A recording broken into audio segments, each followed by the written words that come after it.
आइए अपनी इडियम्स और फ्रेजेस की श्रृंखला को, सीरीज़ को आगे बढ़ाते हैं और जानते हैं एक बहुत ही प्यारा एग्जाम्पल जो बहुत ही पॉपुलर है और बहुत ही ज़्यादा इस्तेमाल किया जाता है। The elephant in the room. अब जैसा कि हम लोग अक्सर इडियम्स और फ्रेजेस के साथ देखते हैं कि जो वर्ड टू वर्ड ट्रांसलेशन होता है उससे आप इसकी मीनिंग के करीब नहीं पहुंच पाएंगे। तो the elephant in the room, एक कमरे में एक हाथी, कमरे में एक हाथी, इससे कौन सा कमरा है, कौन सा हाथी है, क्या बात हो रही है, शायद आप नहीं समझ पाए अगर आप इसके मीनिंग को नहीं समझते हैं। तो इसकी मीनिंग को क्लियर करने के लिए let's see two examples. The elephant in the room was there ongoing conflict, पहला एग्जांपल। दूसरा, it's time we talk about the elephant in the room are declining sales.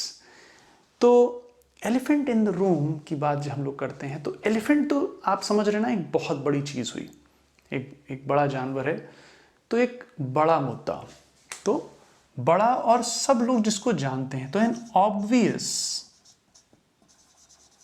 Problem और इशू दैट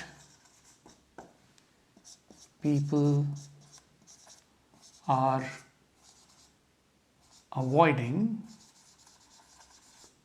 to discuss। मतलब क्या हुआ? अब अगर आप मुझे बताइए कि एक हाथी एक कमरे में बैठा है तो क्या उसको इग्नोर किया जा सकता है? एक सोचिए, कमरा है, उसमें एक हाथी है, क्या इसको इग्नोर कर सकते हैं आप? नहीं।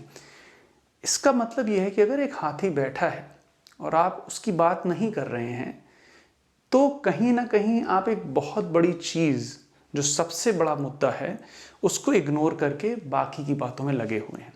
तो एलिफेंट इन द रूम मतलब एक बहुत बड़ा मुद्दा जो सबसे ऑब्वियस है, सब लोग उसको जानते हैं। एलिफेंट इन द रूम अगर होगा तो अननोटिस तो नहीं रहेगा। आप नोटिस करेंगे अगर एक कमरे में, इस कमरे में एक हाथी आ जाए तो उसको नोटिस तो करेंगे, लेकिन मान लीजिए मैं उसकी बात ही ना करूं, मैं कुछ और बात कर रहा हूँ, यार आप बताओ मौसम क्या चल रहा है, इस टाइप के, तो कहीं ना कहीं मैं एक बहुत बड़े मुद्दे को, जो सबसे बड़ा मुद्दा है इस रूम का, उसको अवॉइड कर रहा हूं और उसके बारे में बात नहीं कर रहा हूं।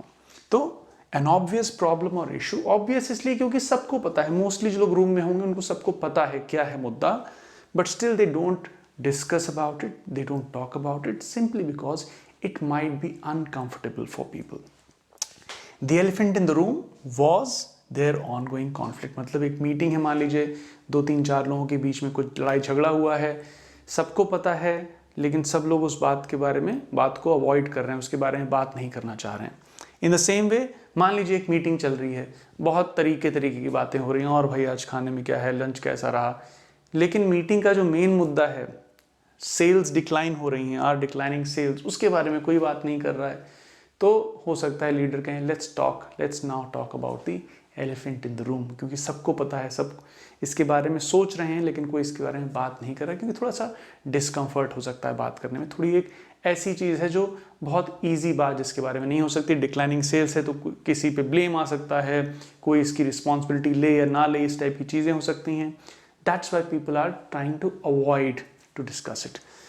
It's time we talk about the elephant in the room are declining sales. तो एलिफेंट इन द रूम एक बहुत ही ऑब्वियस, सब लोग जान रहे हैं, उस मुद्दे के बारे में बात हो रही है, लेकिन कोई भी उसको डिस्कस नहीं करना चाह रहा है।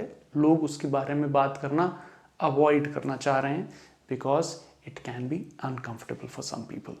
आई hope this discussion helps you. कहीं कोई एक्सप्लेनेशन आपको और लगता है, आपको चाहिए, तो please let me know in the comments. I hope it helps. Take care.